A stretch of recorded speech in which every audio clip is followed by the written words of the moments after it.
Shalom saudara-saudara, selamat hari Minggu, selamat beribadah melalui stream line ini.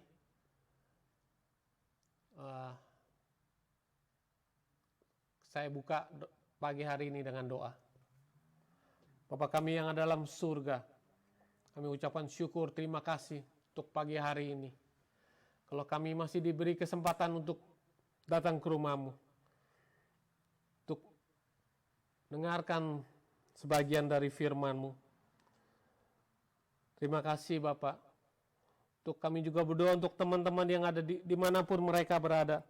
Kiranya Engkau juga terus menjaga mereka masing-masing, menjaga kesehatannya, agar terus dia dapat bertumbuh imannya, dan terus percaya pada Engkau ya Bapak.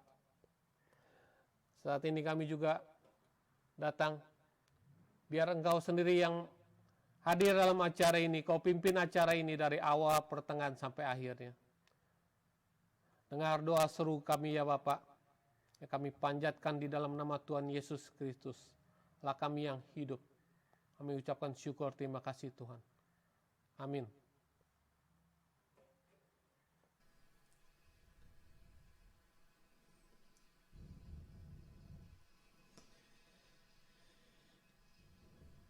Shalom saudara-saudara, selamat pagi. Mari kita mulai dengan puji-pujian kita dengan lagu Kunyanyi Haleluya. Mari kita arahkan hati kita dan puji Tuhan. Haleluya.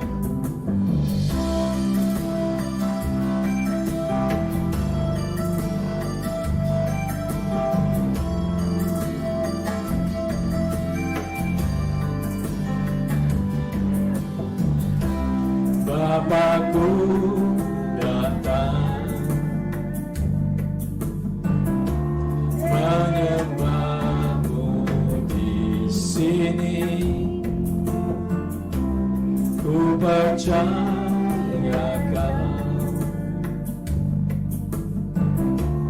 ada bagiku. Tak usah ku takut, sebab Kau sertaku. Tak usah ku bimbang, Kau di dalamku. Tak usah ku cemas, Kau penghiburku. Saat ku lemah, Kau kuatku. Ku nyanyi haleluya,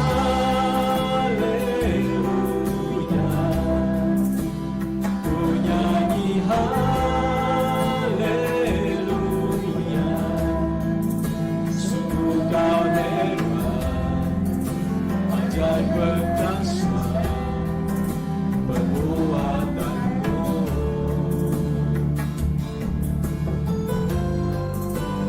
Ku nyanyi haleluya,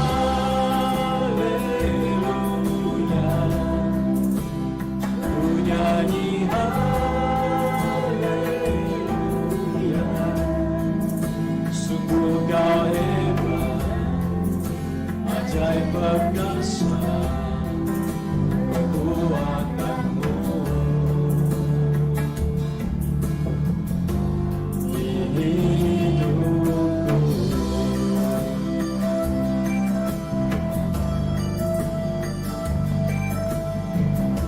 sungguh Tuhan baik, walaupun di saat pandemi kita masih boleh beribadah online dan memuji Dia.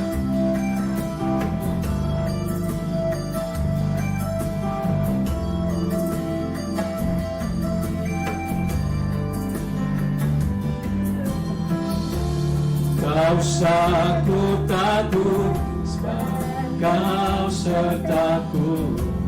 Tak usah ku bimbang, Kau di dalamku. Tak usah ku cemas, Kau menghiburku. Saat ku lemah, Kau kuatku. Ku nyanyi haleluya,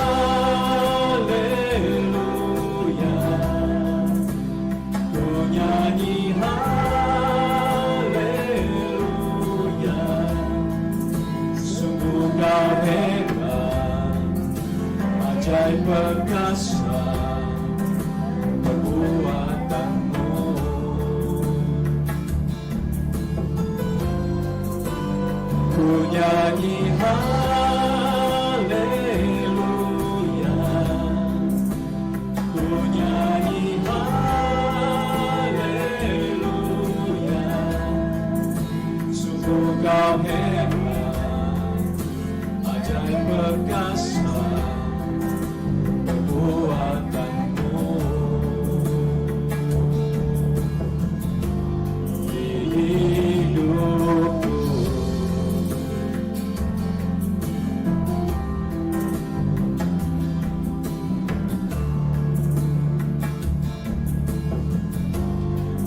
hidupku. Amin, amin.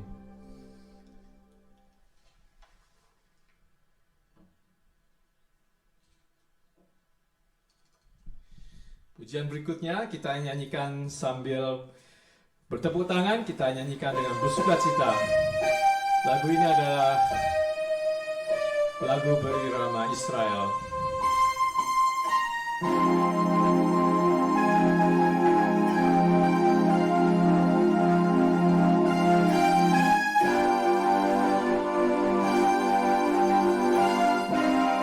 Avinu Shalom Aleichem.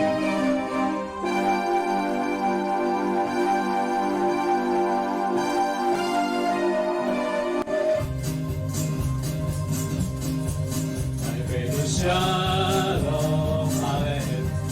Avinu Shalom Aleichem. Avinu Shalom Aleichem. Avinu Shalom, Shalom, Shalom Aleichem. Bawa berita sejahtera, ku bawa berita sejahtera, ku bawa berita sejahtera, ku bawa berita, berita, berita sejahtera, ku bawa berita sejahtera, ku bawa berita sejahtera, ku bawa berita sejahtera, ku bawa berita, berita, berita sejahtera. Nyanyi baginya lagu baru, nyanyi baginya seluruh bumi, nyanyi baginya lagu baru, nyanyi baginya seluruh bumi, nyanyi baginya lagu baru, nyanyi baginya seluruh bumi, nyanyi baginya lagu baru, nyanyi baginya seluruh bumi. Tuhan besar dan layak dipuji, Tuhan besar dan layak dipuji. Nyanyi baginya lagu baru, nyanyi baginya seluruh bumi, nyanyi baginya lagu baru, nyanyi baginya seluruh bumi, nyanyi baginya lagu baru, nyanyi baginya seluruh bumi, nyanyi baginya lagu baru, nyanyi baginya seluruh bumi. Tuhan besar dan layak dipuji, Tuhan besar dan layak dipuji.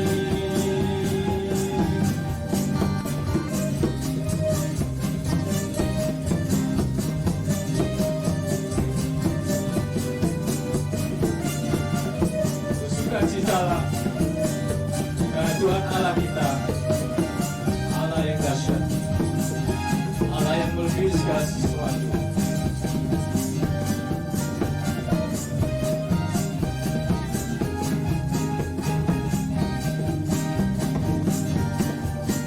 Bersukacitalah, bersukacitalah, bersukacitalah dalam Allah, oh Israel.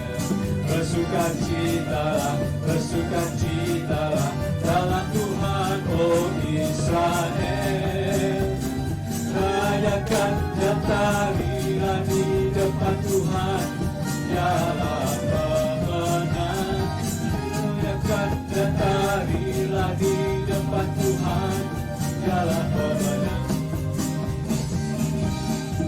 Lakukan yang besar dengan Tuhan, menghancurkan musuh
bersukacita.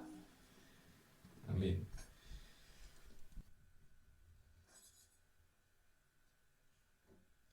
Pujian terakhir sebelum firman kita nyanyikan Tetap Setia. Hari ini hari Ibu, semoga lagu ini sesuai untuk hari Ibu. Seperti wanita mengurapimu, menangis di bawah kakimu. Demikian hidupku mau mengasihimu. Yesus, Engkau baik bagiku. Seperti wanita mengurapimu, menangis di bawah kakimu.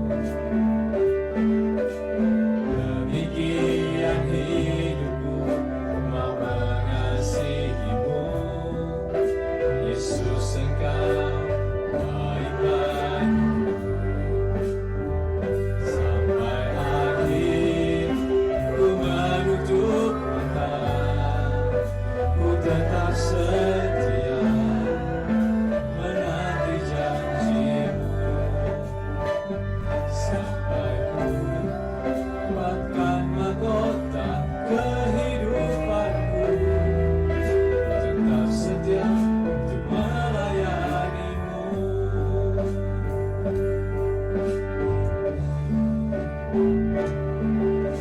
Seperti wanita mengurapimu, menangis di bawah kakimu. Demikian hidupku mau mengasihimu. Yesus, Engkau baik bagiku. Sampai akhir ku menutup mata, ku tetap setia menanti janjimu. Sampai ku dapatkan mahkota kehidupanku, ku tetap setia untuk melayanimu.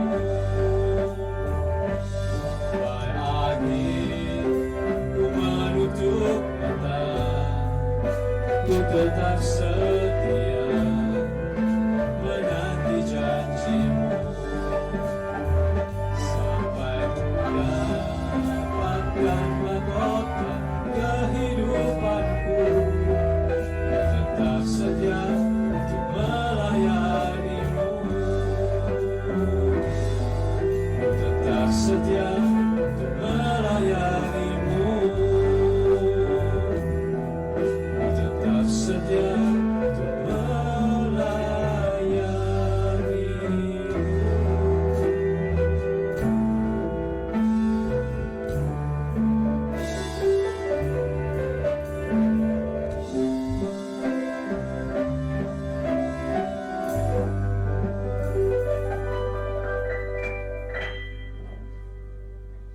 Amin, puji Tuhan. Saya persilakan Pak Emil untuk berkhotbah.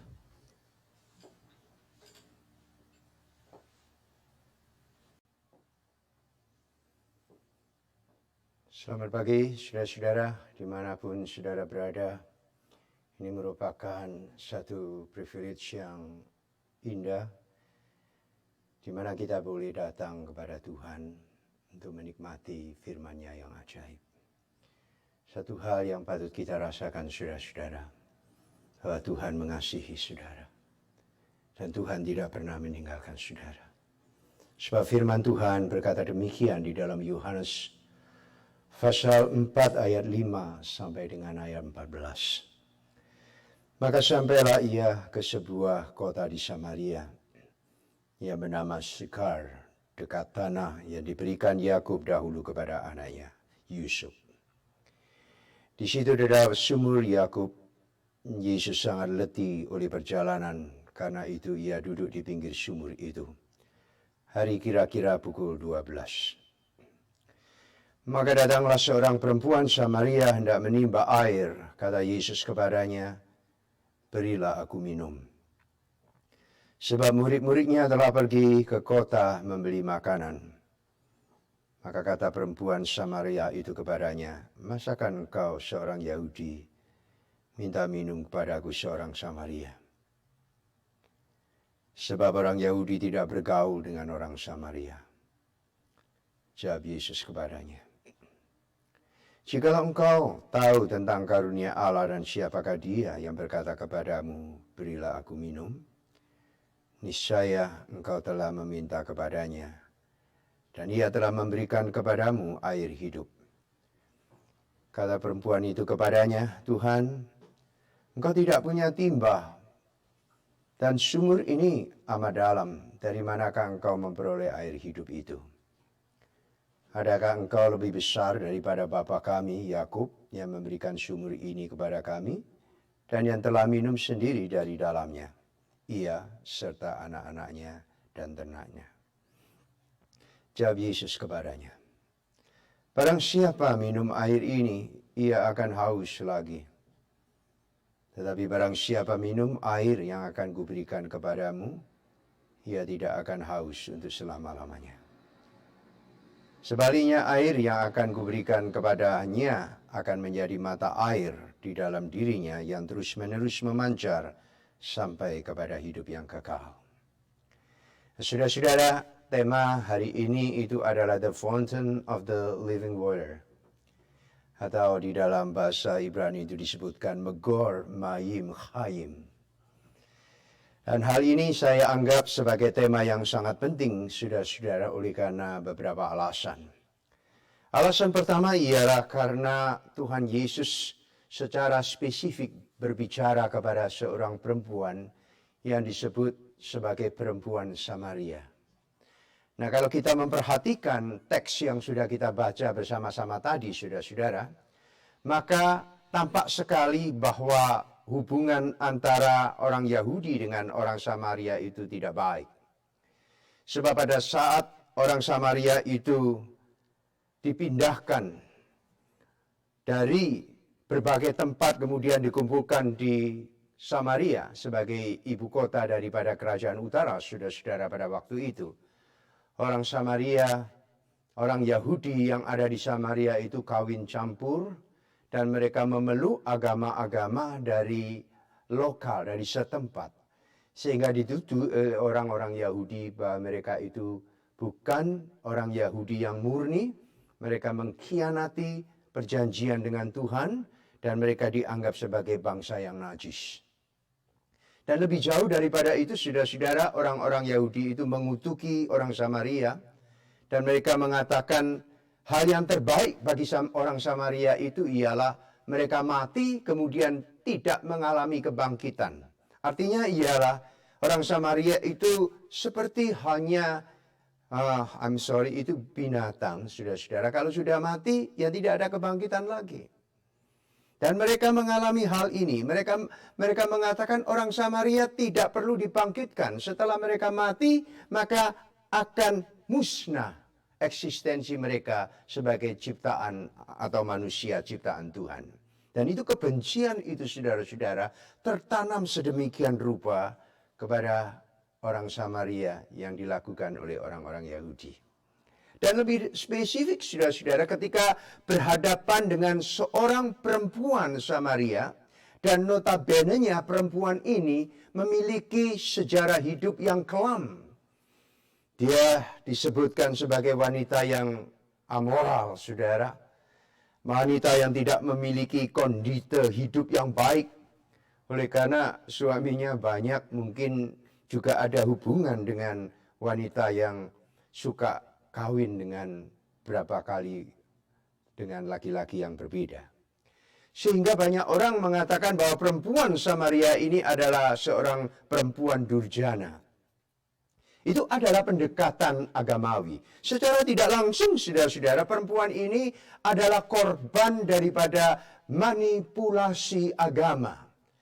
Wanita ini adalah korban daripada diskriminasi agama. Dan wanita ini juga merupakan korban daripada pelecehan hak-hak asasi sebagai seorang wanita yang luhur dan agung. Walaupun latar belakang daripada wanita ini disebut sebagai latar belakang wanita yang kelam, yang gelap, yang tidak kudus, yang sungguh-sungguh memalukan. Nah, saudara, tetapi Tuhan Yesus itu memberikan pendekatan yang berbeda. Tuhan Yesus itu justru secara pribadi dengan kehendak dan maksudnya sendiri, Tuhan Yesus itu datang ke kota Samaria, dan lebih kecil skopnya ialah Tuhan Yesus itu mampir di sebuah sumur. Dan sumur ini memiliki historical setting yang sangat dalam. Dikatakan saja saudara-saudara bahwa di dalam sumur ini merupakan salah satu situs rohani yang besar. Karena Abraham pernah datang di Sikar atau di Sikem dalam perjanjian lama kota ini disebut. Dan di situ juga Yakub, saudara-saudara, mendatangi Sikem, kemudian menggali sumur sendiri, dan di situ dia merasakan bagaimana Tuhan memelihara dia dan keluarga, dan lebih luas memelihara Israel. Dan Yakub itu disebut sebagai bapa orang Israel di tempat itu oleh orang-orang Samaria. Dan lebih spesifik lagi, saudara-saudara, kalau kita masuk lebih dalam di dalam Yosua pasal 24. Yosua datang ke Sikem, kemudian Yosua itu mendirikan satu komitmen. Dan dia mengatakan begini kepada orang-orang Israel yang telah dipimpinnya masuk ke tanah perjanjian. Dia mengatakan, "But as for me and my house, we will serve the Lord." Dia mengambil komitmen dia bersama dengan seluruh keluarga itu akan melayani dan menyembah Tuhan yang hidup. Itu dilakukan oleh Yosua di Sikem, di dekat sumur Yakub. Jadi sumur Yakub di mana Tuhan Yesus itu akan berjumpa dengan perempuan Samaria. Dan kita melihat, sudah saya sebutkan siapa wanita itu. Dan kita melihat, saudara-saudara, bahwa situs rohani, situs-situs agamawi yang sangat digandrungi oleh orang banyak untuk dikunjungi, saudara-saudara, ternyata tidak memiliki arti apa-apa dalam kehidupan orang Samaria. Perempuan Samaria ini juga disebutkan oleh Tuhan, kalau engkau terus minum dari air dari sumur ini, engkau akan tetap haus. Engkau akan tidak memiliki dampak apa-apa di dalam hidupmu. Tetapi kalau engkau minum air yang kuberikan kepadamu, engkau tidak akan haus lagi. Bahkan disebutkan dari dalam hatimu, kata Tuhan Yesus, sebaliknya air yang akan kuberikan kepadamu akan menjadi mata air di dalam dirimu yang terus-menerus memancar sampai kepada hidup yang kekal. Nah, saudara, Tuhan Yesus tidak begitu memperhatikan adanya situs rohani, situs agama. Dia tidak perlu memperhatikan historical setting daripada sumur tersebut.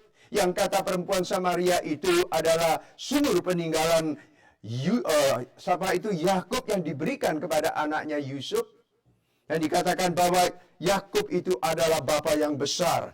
Tetapi di mata Yesus itu tidak penting, saudara-saudara. Kita seperti melihat di dalam dunia pada saat ini, banyak orang itu menggandrungi untuk bepergian melakukan spiritual journey. Pergi ke situs-situs rohani yang memiliki nilai-nilai sejarah yang penting di berbagai tempat di belahan bumi ini, saudara-saudara. Tetapi mari kita berpikir seperti apa yang ada di dalam hati Tuhan Yesus. Bagi Tuhan Yesus, sumur Yakub itu just sumur. Kemudian air dari dalam sumur Yakub itu just water. Nothing different from other waters. Just water, saudara-saudara. Tetapi yang menjadi fokus daripada Tuhan Yesus itu adalah perempuan Samaria itu. yang mengalami diskriminatif action, yang tidak memiliki hak-haknya sebagai seorang wanita, yang nilai-nilai motherhood di dalam hidupnya itu tidak dihargai dan tidak diterima oleh orang. Nah, Tuhan Yesus melihat ini. Bahkan perkataan Tuhan Yesus sangat menyentuh hati. Dia mengatakan demikian kepada perempuan Samaria itu. Berilah aku minum. Walaupun jawaban daripada perempuan Samaria itu ketus, dia mengatakan, masakah engkau orang Yahudi meminta air kepada orang Samaria? Masakan, dengan kata lain, masakan hal itu yang harus engkau lakukan.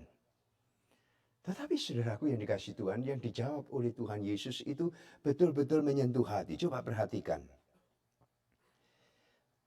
Dia mengatakan demikian, jikalau engkau tahu tentang karunia Allah, dan siapakah dia yang berkata kepadamu, berilah aku minum. Niscaya engkau telah meminta kepadanya. You will ask more than just water. Dan dia akan memberikan kepadamu air hidup, kata Tuhan Yesus.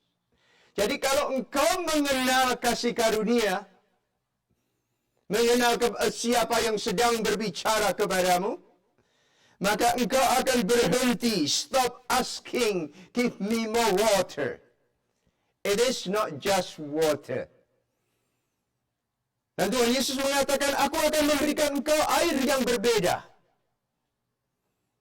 Yaitu air hidup, kata Tuhan. Jadi kita melihat saudara-saudara, di mata Tuhan Yesus, seorang wanita ini, seorang ibu ini, diberikan anugerah oleh Tuhan untuk dijadikan sebagai wanita yang istimewa, untuk dijadikan seorang wanita yang mulia, yang agung, bukan oleh karena dia minum air daripada sumur Yakub tersebut, tetapi Tuhan Yesus akan mengubah sesosok perempuan Samaria ini menjadi seorang ibu yang kudus, menjadi godly woman, saudara-saudara, yang bukan diberi minum dari air dunia ini lagi, tetapi diberi minum dari dirinya sendiri yang disebut Wa'ahayim Mahahim, saudara-saudara. Artinya, the fountain of the spring water. Dan pada saat wanita ini menerima air hidup tersebut, Tuhan Yesus mengatakan, I promise you, engkau tidak akan haus lagi. Jadi, apakah yang dimaksud oleh Tuhan, saudara-saudara? Mari kita perhatikan perempuan Samaria ini sebelum dia berjumpa dengan Tuhan Yesus dan setelah dia berjumpa dengan Tuhan Yesus. Dan sesosok perempuan Samaria sebelum berjumpa dengan Tuhan Yesus itu sama dengan kehidupan saudara. Sama dengan kehidupan dunia ini, sama dengan kehidupan saya, saudara-saudara mungkin. Yang artinya ialah, banyak orang yang seperti perempuan Samaria ini, yang diberi air minum oleh kepercayaan-kepercayaan di dalam dunia. Diberikan just water oleh agama-agama.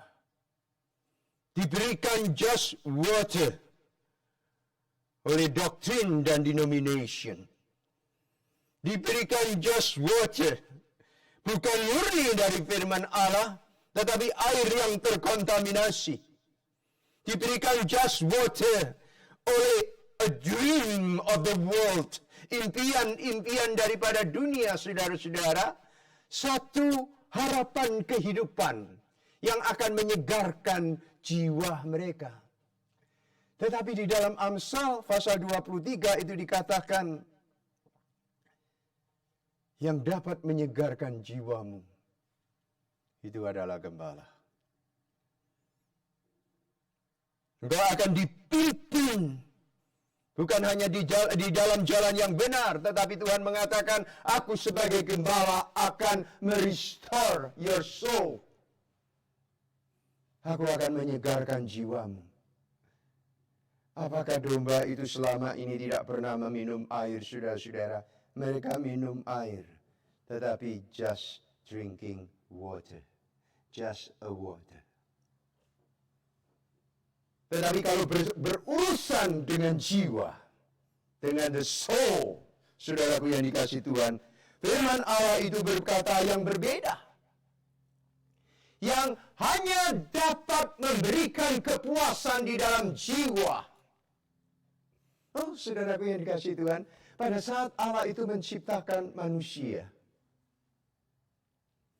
setelah dibentuk oleh Dia, maka dikatakan di dalam firman Tuhan, Allah menghembuskan rohnya. Dan roh ini disebut nefes. Kata yang sama yang disebutkan di dalam Mazmur 23, I will restore your soul, I will restore your nefes. Nefes ini, saudara-saudara, ketika mereka jatuh di dalam dosa, nefes atau the soul of humanity kehilangan kemuliaan. Sejak mereka meninggalkan Taman Eden, mereka selalu haus dan haus dan haus. Sebab tidak ada air yang diberikan oleh Allah di Taman Eden yang bisa dicari di dalam dunia setelah mereka keluar. Nah, saudara, inilah keadaan dan gambaran daripada dunia pada masa kini. Dan kita melihat, saudara-saudara, begitu banyak manusia diberikan just water oleh ajaran-ajaran di luar Kristus. Dan mereka hanya minum air. Air filsafat. Air liberalisme. Air sinkritisme. Air ateisme. Dan air-air yang lain yang bisa menyejukkan kegembiraan mereka. Kekosongan jiwa mereka. Tetapi setelah mereka minum air itu, remember, you are drinking just water. Dan mereka tidak pernah berhenti di dalam mencari air itu terus. Mereka pergi ke situs-situs rohani untuk mencari apa? Mencari kesegaran jiwa. Mereka pergi ke situs-situs yang ada hubungannya dengan kelahiran Yesus, kematian Yesus, Yesus diangkat ke surga dan di mana-mana. Apa mereka selesai tentang kehausan jiwa mereka? Tidak. Sebab Tuhan Yesus mengatakan, I am the good shepherd. And I am a door. I am the door. Go to the shepherd. Apabila engkau melewati aku sebagai pintu kepada domba tersebut, engkau akan menemukan air yang tenang. Engkau akan menemukan padang yang berumput hijau. Dan I will restore your soul. Disegarkan jiwa mereka. Bukan dengan air yang dari dunia ini, saudara-saudara. Tetapi dari air yang diberikan oleh Yesus. Yaitu Yesus sendiri adalah air hidup. Tetapi juga Tuhan Yesus itu adalah the giver of the living water. Sekali lagi, saudara-saudara, kalau kita datang kepada Yesus, Yesus bukan hanya He is the living water. Dia itu adalah air hidup. Tetapi dia juga pada saat yang sama the giver, the almighty giver of the living water. Jadi dia adalah air yang hidup. Tetapi pada saat yang sama Tuhan memberikan Roh Kudus kepada engkau. Nah, itu adalah kehidupan perempuan Samaria ini. Jadi hidup seorang perempuan yang jauh daripada air kehidupan, selalu haus akan dunia ini. Oleh sebab itu tidak heran, saudara-saudara, seperti apa yang dikatakan di dalam kitab Kejadian, begitu perempuan jatuh di dalam dosa, rasa kesakitan pada saat dia melahirkan akan bertambah-tambah, tetapi dia birahi kepada suaminya. Dan perempuan Samaria ini juga mengalami hal yang sama. Sebelum dia menerima air hidup yang diberikan oleh Yesus. Sebelum dia ada tinggal di dalam Yesus. Dan sebelum dia menerima Roh yang kudus itu di dalam hidupnya. Dia adalah seorang wanita yang menjadi budak nafsunya sendiri. The desire of her heart is just for pleasure. Untuk kesenangan, saudara. Oleh sebab itu tidak mengherankan kalau dia jatuh di berbagai macam dosa. Dosa seksual. Dosa kekudusan. Secara sosial, dia itu juga terluka dan tercabik-cabik. Banyak orang mencemooh dia. Bahkan peran daripada agama, ahli-ahli Taurat, orang-orang Farisi, seharusnya memberikan healing and recovery kepada wanita semacam ini. Tetapi tidak dilakukan. Justru mereka mengucilkan wanita ini. Justru mereka mengatakan kau wanita yang najis. Bukan hanya engkau karena memiliki latar belakang yang busuk. Tetapi statusmu sebagai seorang Samaria. Engkau lebih baik mati dan tidak bangkit lagi. Saudara, satu jasmen dunia yang luar biasa. Jangan dipikir, saudara, bahwa instansi agama itu murah hati. Jangan dipikir bahwa dunia yang disebut dunia rohani itu melakukan justice for all. Not at all. Jangan dipikir, saudara-saudara, bahwa dunia itu menerima orang berdosa di dalam arti yang nyata. Dan kita melihat lembaga Sanhedrin. Kita melihat kumpulan orang-orang ahli Taurat. Pada saat mereka berpapasan dengan perempuan Samaria, apa yang mereka lakukan, saudara-saudara? Mereka menutup matanya, kemudian meludah di tanah. Dan menganggap bahwa wanita yang melintas di hadapan mereka itu adalah wanita yang membawa kutuk. Wanita yang membawa sial. Wanita yang membawa satu kehidupan yang akan merusak kehidupan mereka sendiri. Menajiskan mereka sebagai ahli Torah dan orang Farisi. Mengkontaminasi kehidupan agamawi mereka. Itu adalah kacamata daripada agama dunia, saudara-saudaraku. Dan kita melihat di dalam dunia ini memperlakukan yang tepat sama seperti yang dilakukan oleh orang-orang Farisi dan orang-orang ahli Torah terhadap perempuan Samaria tersebut.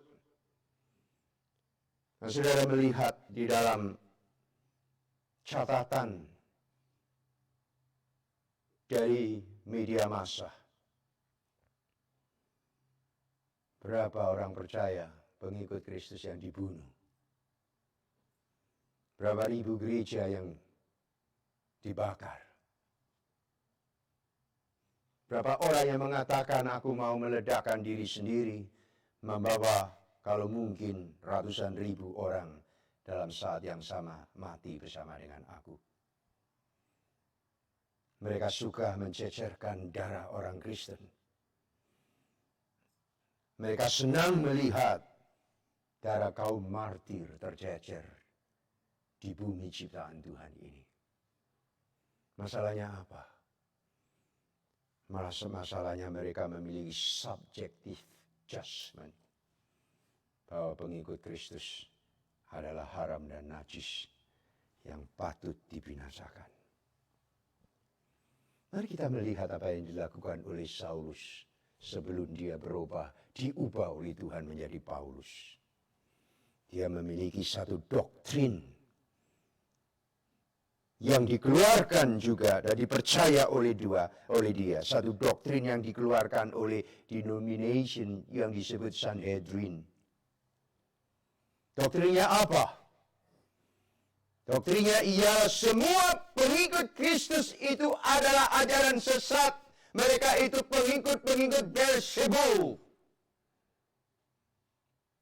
Mereka itu penyesat orang-orang yang menyembah kepada Elohim Yahweh. Oleh sebab itu, Paulus meminta surat kuasa untuk apa? Untuk memiliki otoritas. Kill in action. Membunuh orang-orang pengikut Kristus di tempat itu. Tetapi setelah dia berjumpa dengan Yesus, Yesus berkata, Saulus, Saulus, kenapa engkau menganiaya aku? Dan respon daripada Paulus ialah, siapakah engkau Tuhan? Pada saat itulah, saudara-saudara, Tuhan yang penuh dengan murah hati itu, Tuhan yang memiliki kasih yang besar, Tuhan ingin merubah Paulus dan memakai dia dan memperlihatkan kepada dia betapa menderitanya dia oleh karena nama Yesus, dan dia akan menjadi pemberita Injil, dan dia tidak akan mengindahkan nyawa dan hidupnya lagi. Oleh sebab itu dia mengatakan, bagiku hidup adalah Kristus dan mati adalah keuntungan. Oleh sebab itu dia dengan berani, saudara-saudara, menyerahkan seantero hidupnya bagi pekabaran Injil. Bahkan seorang nabi yang bernama Agabus mengatakan bahwa engkau pada saat engkau balik ke Roma, engkau masuk ke kota Roma, engkau akan diikat. Yang artinya apa, saudara-saudara? Di Roma engkau akan dibunuh. Tetapi apakah respon dari Paulus? Aku sebetulnya, kalau boleh memilih, aku lebih memilih hidup bersama-sama dengan Kristus daripada hidup di dalam dunia ini. Karena bagiku hidup adalah Kristus, dan mati adalah satu keuntungan yang besar. Aku rindu untuk bersama-sama dengan Yesus. Nah, saudara, satu hal yang luar biasa di sini. Setelah Paulus itu meregup the living water, yaitu Yesus. Dan setelah Paulus itu mengalami apa yang disebut dipenuhi oleh Roh Kudus, dibaptis oleh Roh Kudus, dilahirkan baru oleh Roh Kudus, dimeterai oleh Roh Kudus, dia menjadi ciptaan yang baru. Dan dia tidak akan haus lagi kepada air dunia. Saudara-saudara, dia tidak haus darah untuk memenuhi doktrin dari dia punya denomination. Nah, saya bertanya kepada saudara, ketika engkau ikut gereja, engkau datang kepada Tuhan, siapakah yang engkau layani? Engkau melayani Yesus, atau engkau setia sampai mati dan melayani engkau punya denomination? Apakah engkau setia kepada ajaran firman Allah? Setia kepada Injil Tuhan? Apakah atau di sisi lain kau rela mati hanya karena pemahaman teologi yang berbeda? Saudaraku yang dikasihi Tuhan, dunia memberikan just water. Sebagian dari gereja memberikan engkau just water. Tetapi mari kita lihat kehidupan perempuan Samaria ini. Selama dia belum minum air hidup yang diberikan oleh Yesus, dia adalah wanita yang najis. Dia adalah sesosok wanita yang haram. Walaupun dia lahir sebagai keturunan Yakub.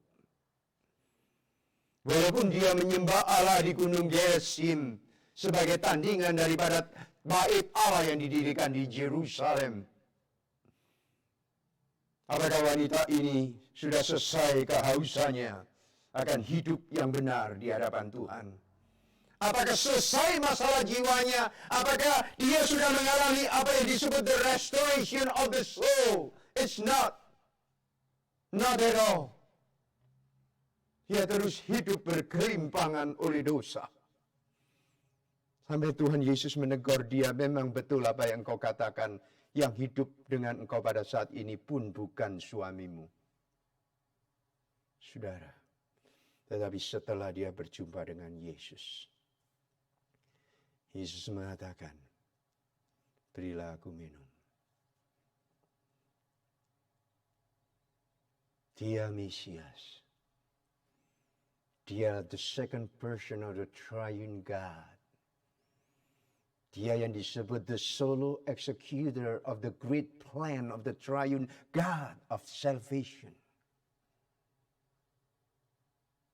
Tetapi dia empty himself. Dia mengosongkan dirinya. Dia tidak menganggap kesetaraan dirinya sebagai Allah itu adalah sesuatu yang harus dipertahankan, saudara-saudara. Dia mengosongkan diri, mengambil rupa manusia. Dan mengambil daging, dikatakan oleh Paulus, dia menyerupai seorang budak. Saudara, untuk apa yang Yesus lakukan itu? Dia menjelma manusia, 100% manusia. Oleh sebab itu dia letih dan dia bertanya kepada perempuan Samaria, beri aku minum. Untuk diri Yesus sendiri. Untuk kemanusiaan Yesus sendiri. Dia tidak take for granted the nature of the Lordship daripada Tuhan Yesus. The nature of the second person of the triune God. Dia tidak mempertahankan itu untuk menguasai kelemahan daripada kemanusiaannya, untuk menguasai kehausan dia sebagai manusia. Oh tidak, saudara-saudara. Dia memakai dirinya sebagai manusia yang sejati untuk membangun komunikasi yang penuh dengan anugerah, kasih sayang, dan kemurahan dengan seorang wanita yang terpuruk hidupnya, yang dibuang secara sosial, yang dihina secara agama. Dan Tuhan akan mengangkat hidup wanita ini. Dan dia mengatakan demikian. Kalau engkau mengetahui kasih karunia yang akan diberikan oleh dia yang sedang bertanya, berilah aku minum. Maka you will ask more than water. Artinya apa, saudara? Kasih karunia yang ada di dalam Yesus bukan diberikan kepada orang yang suci. Bukan diberikan orang yang taat beragama, sebab Yesus mengatakan, kalau hidup keagamaanmu tidak sebagus daripada kehidupan agama dari orang Farisi, sekali-kali engkau tidak layak masuk di dalam kerajaan Allah. Kalau menurut zaman itu, siapa yang bisa menandingi kehidupan agamawi orang Farisi? Mereka dianggap sebagai aristokrat daripada the religious world in comparison. Di hadapan umum mereka itu betul-betul dianggap suci. Bahkan jubah-jubahnya, dahinya, seantero yang dia kenakan, saudara-saudara, bertulisan ayat-ayat Taurat. Supaya dia bisa mengganti-ganti itu setiap hari, menghafalkan ayat-ayat itu dengan baik, saudara. Sehingga dengan demikian, kalau berdasarkan standar daripada dunia, tidak ada seorang pun yang layak masuk di dalam kerajaan Allah. Tetapi Yesus berkata kepada perempuan Samaria ini, kalau engkau mengenal kasih karunia Allah dan mengenal kepada siapa yang sedang meminta berilah aku minum, you will ask more than just water. Tuhan Yesus ingin menjelaskan, saudara-saudara, kasih karunia itu bukan hak istimewa laki-laki. Kasih karunia itu bukan hak istimewa tokoh-tokoh agama. Kasih karunia itu bukan hak istimewa dari denomination. Kasih karunia Allah itu bukan privilege daripada pemahaman teologi, ya, saudara-saudara. Tetapi kasih karunia itu diberikan kepada orang yang paling degil sekalipun, bagi orang yang tidak layak sekalipun, bagi orang yang secara sosial itu disingkirkan, bagi orang yang secara kewanitaan itu dihilangkan hak-haknya, saudara-saudara. Sebab kasih karunia itu disebut anugerah. The grace itu adalah diberikan kepada orang yang paling tidak layak. Dan perempuan Samaria ini, saudara-saudara, salah satu dari sekian juta wanita di dunia ini yang belum pernah mengetahui, yang belum pernah menyadari bahwa engkau perlu datang kepada Yesus untuk menerima kasih karunia. Saudaraku yang dikasihi Tuhan. Jadi Tuhan Yesus itu memberikan air hidup kepada perempuan ini, supaya dia diangkat menjadi the godly woman oleh Tuhan. Ini sesuatu yang indah. Godly woman, wanita yang agung, yang ilahi, adalah seorang wanita yang stop mencari kepuasan duniawi dan daging. The godly woman yang sudah diubah oleh Tuhan Yesus, itu adalah seorang wanita yang sudah puas dengan apa yang diberikan oleh Tuhan. Dan dia tidak akan mau mencari sesuatu yang lain. Dia sudah mengatakan, aku puas. I am totally satisfied with everything that you have given to me. Puas, saudara-saudaraku, seperti yang dijanjikan oleh Tuhan. Pada saat engkau menerima air yang kuberikan kepadamu, engkau tidak akan pernah mendengar bahwa air yang kuberikan kepadamu dari mana berasal. Kalau engkau melihat air just water berasal dari dunia, kalau engkau mencari air daripada agama, engkau mendapatkan just water of religion. Kalau engkau mencari water dari denomination, that one is just a water of denomination. Tetapi kalau engkau bertanya kepadaku, air itu dari mana Tuhan, air hidup itu? Dan Tuhan menjawab dengan kata-kata yang luar biasa. Tuhan menjawab demikian. Megar, hayim khaim. Aku, the fountain of the living water. Jadi apa yang dilakukan oleh Yesus pada saat dia memberikan air hidup itu kepada perempuan Samaria? Coba perhatikan, saudara. Pertama-tama yang dilakukan Tuhan Yesus ialah dia memberikan air hidup itu kepada perempuan itu. Yang artinya ialah wanita itu diperhadapkan dengan rohnya yang kudus. Dan Roh Kuduslah yang menyatakan dosa perempuan itu kepada dia sendiri.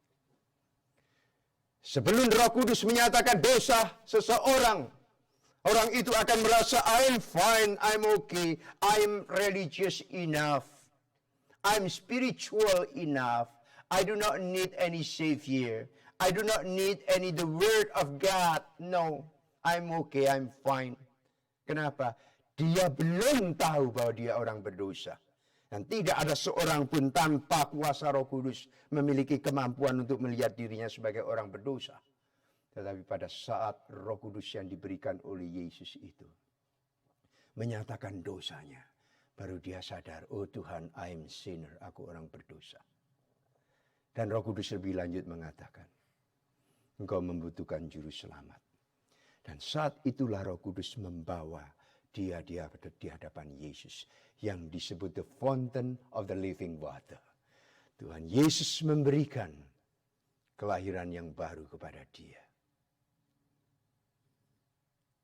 Saudaraku yang dikasihi Tuhan, sejak saat itu wanita ini tidak haus lagi. Dia boleh menghadapi pencobaan, penderitaan di dalam dunia ini, saudara-saudara. Dia boleh mengalami siksaan batin di dalam dunia ini, saudara-saudara. Tetapi dia sudah puas di dalam Yesus. Ada seorang wanita mengatakan kepada saya, Pak Emil, lihatlah satu fakta dalam hidup ini. Apa, Ibu? I am a mother. Saya seorang ibu. Saya bisa memelihara 10 anak-anakku dengan baik, detail. Tetapi 10 orang anak-anakku, mereka tidak bisa memelihara 1 ibu saja. Sangat ironis, saudara. Banyak ibu-ibu yang mengucurkan air mata. Banyak ibu-ibu yang ditinggalkan oleh keluarganya dan ditaruh di nursing home. Sebetulnya di dalam batin mereka ingin berkumpul dengan anak-anak dan cucunya. Tetapi setiap hari mereka harus menghadapi berbagai macam tantangan, penderitaan, kesepian. Saudara, tetapi Yesus memiliki pendekatan yang berbeda. Wanita yang haram najis diangkat dan dirubah oleh dia menjadi wanita yang mulia. Bukan hanya wanita yang mulia titik, saudara-saudara, tetapi diagungkan oleh Yesus. Diberikan satu gift of the gifts. Diberikan satu pemberian lebih daripada pemberian yang lain, yaitu the living water. Air yang menghidupkan dia. Air yang menyegarkan jiwanya. Dan air yang membawa dia kepada satu kehidupan yang baru. Walaupun dunia mengecewakan dia. Seperti Mazmur pasal 23. Aku akan menuntun engkau. Ibu ini seperti gembala, dia menggendong bayinya. Dicintai sebagai seorang godly woman, dia mencintai anak-anaknya. Dan seperti gembala dia membaringkan anaknya. Di mana? Di the best of the best place. Di dalam satu tempat yang terbaik, padang yang berumput hijau. Ketika anaknya sudah bertumbuh remaja, dia memimpin anak itu ke air yang tenang. Karena domba yang masih remaja itu tidak bisa membedakan tangan mana kanan, mana tangan kiri. Mereka menjelajah dunia, begitu keluar dari dunia ini, mereka masuk university. Apa yang diajarkan oleh orang tua mereka tentang Kristus Yesus terkontaminasi oleh dunia. Oleh sebab itu mereka begitu mudah sekali terhilang. Dan Tuhan Yesus mengatakan, aku akan memimpin engkau ke jalan yang benar. Dan lebih lanjut, aku akan restore jiwamu. Kalau kita sudah dewasa, menjadi domba yang dewasa, di mata ibumu, engkau tetap adalah seorang anak. At any time you ask help to her, tanpa ragu-ragu sang ibu akan mengulurkan tangan. Dia lebih baik tidak makan daripada anaknya tidak makan. Dia lebih baik berjalan daripada anaknya terkena terik matahari yang bisa membakar kulitnya. Tetapi coba perhatikan, pada saat dia sudah menjadi tua, siapakah yang menuntun dia? Apakah dia bebas daripada lembah bayang-bayang maut? Oh, tidak. Tapi Tuhan, the giver of the living water, mengatakan, even though you must walk in the shadow of death, fear not, because I'll be with you. I promise you,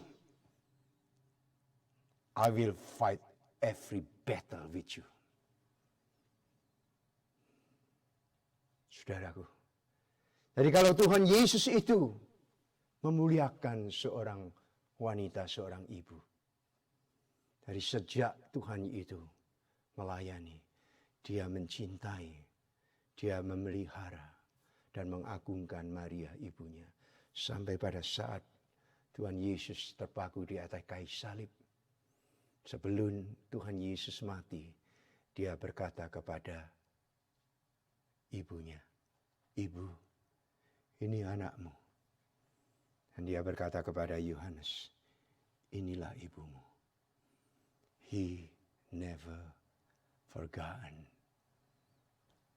to honor his own mother. Kalau Tuhan Yesus sudah mengubah seorang wanita yang begitu kotor menjadi wanita yang mulia. Dalam arti Tuhan Yesus honoring a woman. Bagaimana dengan saudara? Kalau engkau punya 8 saudara dilahirkan dari satu ibu. Pernahkah engkau memikirkan apakah yang paling membahagiakan ibumu? Dapatkah 8 anak itu membahagiakan satu ibu? Perlu saudara kuat sejarah sedikit satu ibu. Bukankah ibu sudah memelihara dan membahagiakan 8 anaknya? Dengan kesetiaan yang unconditional. Kalau saudara punya 5 saudara dan punya satu ibu, sanggupkah 5 saudara-saudara yang saudara punya itu memelihara dan mengasihi satu ibu? Think about that. Biarlah firman Tuhan menghibur dan menguatkan saudara dimanapun saudara berada. Mari kita berdoa. Bapa Surgawi, terima kasih untuk firman-Mu yang sudah kami dengar bersama-sama saat ini. Biarlah ya Tuhan, mengingatkan kami betapa Tuhan itu sampai datang dari jauh, mampir di dekat sumur Samaria, dan ingin berjumpa dengan wanita yang notabene-nya kotor, najis, kafir, dan tidak layak untuk menerima benefit rohani apapun termasuk kebangkitan. Tetapi Tuhan memiliki pendekatan yang berbeda. Tuhan bukan saja memberikan keselamatan kepada dia, tetapi Tuhan memberikan Immanuel yang hidup kepada dia, the living water. Dan Tuhan memberikan juga penghibur, penguat, yaitu Roh Kudus, yang terus menzil dia sebagai milik Tuhan selama-lamanya. Biarlah firman ini menegur, mengingatkan anak-anak yang punya ibu, bagaimana menghormati dan menghargai seorang ibu. Dalam nama Yesus kami berdoa. Amin. Saudara-saudara, pada malam sebelum Tuhan Yesus itu diserahkan ke dalam tangan orang berdosa, Tuhan Yesus mengajak murid-muridnya berkumpul untuk melakukan perjamuan malam terakhir. Dan pada saat itu Tuhan Yesus mengambil roti, kemudian memecahkannya, dan memberkati roti itu sambil berkata, "Inilah tubuhku yang dipecahkan bagimu. Pada saat engkau menerima ini, ingatlah selalu akan daku." Setelah itu Tuhan Yesus mengambil cawan. Dan dia berkata, "Inilah cawan perjanjian baru yang dimeterai oleh darahku. Setiap kali engkau meminumnya, ingatlah akan daku." Saudara-saudara, marilah kita menerima roti dan cawan Tuhan ini dengan hati yang kudus, dengan motivasi yang murni, dan menghormati tubuh dan darah Tuhan. Mari kita berdoa. Bapa Surgawi, terima kasih untuk roti dan cawan yang mana menjelaskan tubuh Tuhan yang dipecahkan dan diberikan bagi kami untuk memakannya, sehingga kami menjadi tubuh daripada tubuh Tuhan. Kami menjadi anggota daripada tubuh Tuhan Yesus sendiri. Dan Kau memberikan pada minum cawan yang sama, yaitu cawan perjanjian baru yang dimeterai oleh darah Tuhan Yesus sendiri. Dan pada saat kami menerima dan meminumnya, kami diberi meterai perjanjian baru oleh darah-Mu, dan kami menjadi milik-Mu, dan Engkau adalah milik kami, sehingga kami di dalam Engkau dan Engkau di dalam kami. Kami hidup di dalam Engkau, dan hidup Kristus ada di dalam kami. Terima kasih. Dalam Kristus Yesus kami berdoa. Amin. Saudara, mari kita menerima roti ini di dalam nama Yesus.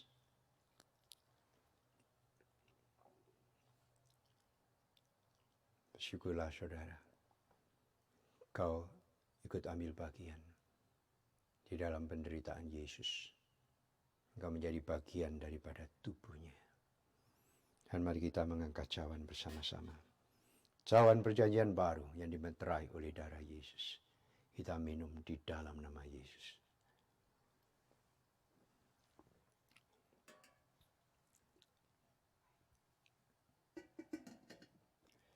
Mari kita berdoa. Terima kasih ya Tuhan, untuk roti dan cawan yang sudah kami terima pagi hari ini. Biarlah itu mengingatkan kami akan kasih-Mu. Dan kami tidak akan terpisahkan daripada Engkau. Baik maut, penderitaan, kematian, tidak bisa memisahkan kami dari kasih Tuhan. Dalam Kristus Yesus kami berdoa. Amin.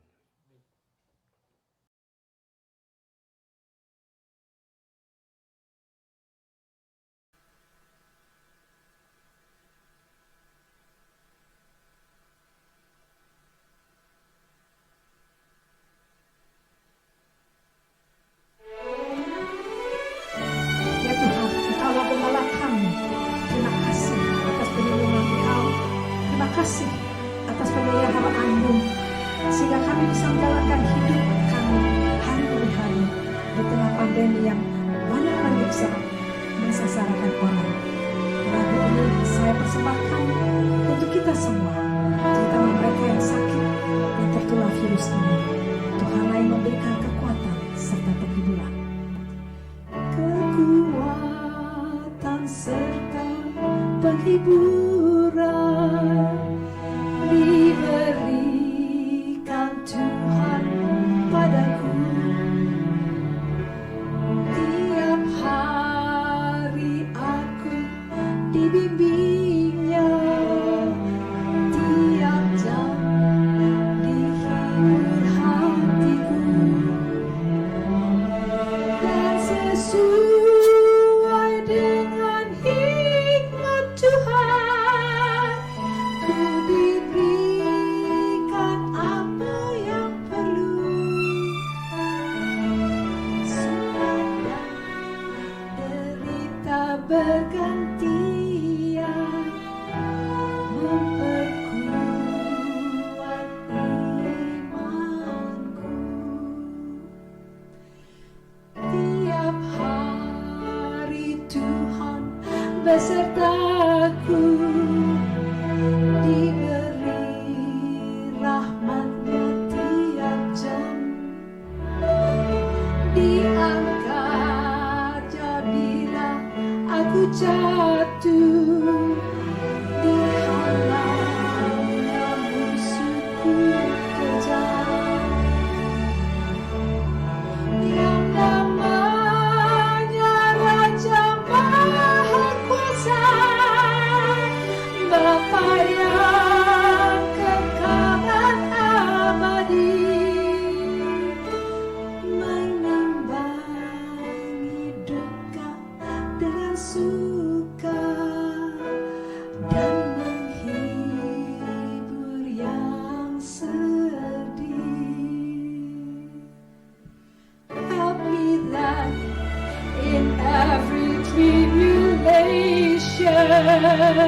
So to trust thy promises, O Lord, that I lose not faith's sweet consolation offered me within thy holy word.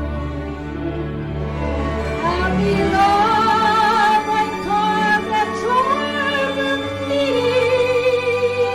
and to take as from a father's hand, one by one, the days, the moments fleeting,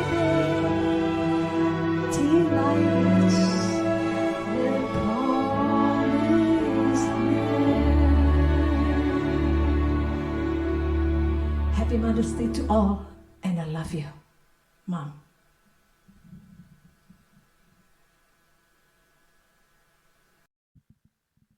Oke, terima kasih Pak Emil untuk khotbah hari ini. Semoga Tuhan terus memberkati Pak Emil dimanapun berada dan keluarganya. Untuk ini, mari kita berdoa bersama. Bapa kami yang ada dalam surga, terima kasih untuk berkat-berkat-Mu sepanjang hari ini. Kiranya Engkau terus memberkati keluarga Maranatha untuk hari esok dan hari-hari berikutnya. Saat ini kami mau bawa doa bersama. Kami terus berdoa untuk Tuhan, untuk kesembuhan Ciwiwi. Kami juga terus berdoa Tuhan, mengucapkan terima kasih untuk Tante Hermina yang sudah bisa kembali ke rumah home care. Kau yang akan terus menyempurnakan kesembuhannya. Kami juga berterima kasih Tuhan untuk Ko Yongki, Pak Handi, dan Ibu Liani. Tuhan terus jamah mereka satu persatu.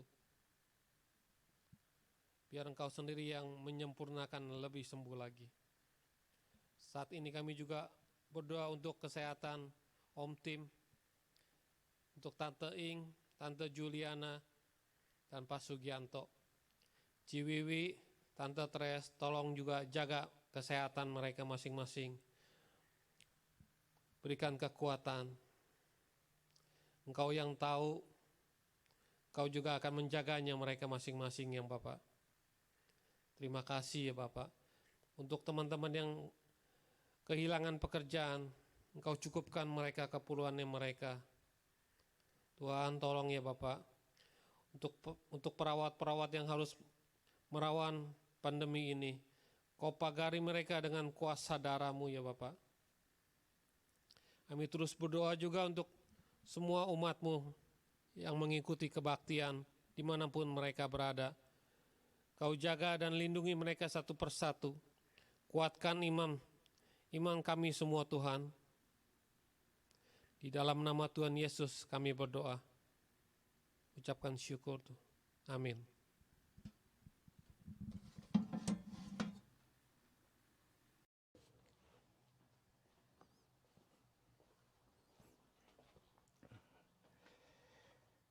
Saudara-saudara, mari kita mengakhiri ibadah kita. Saya mengundang saudara-saudara untuk bangkit berdiri. Dan arahkanlah hatimu kepada Tuhan dan terimalah berkat-Nya.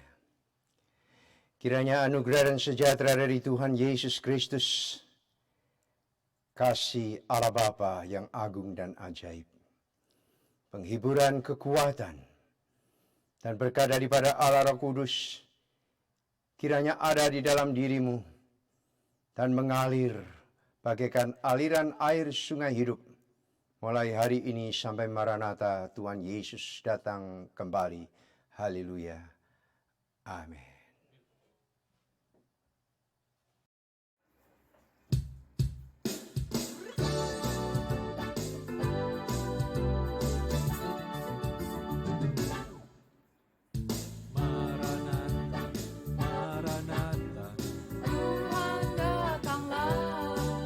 Persiapkanlah dirimu sambut kedatangannya. Maranatha,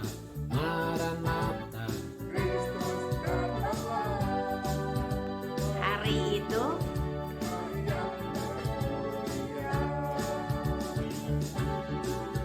Haleluya, Tuhan datanglah. dalam kemuliaannya bersama para tebusan. Sambutlah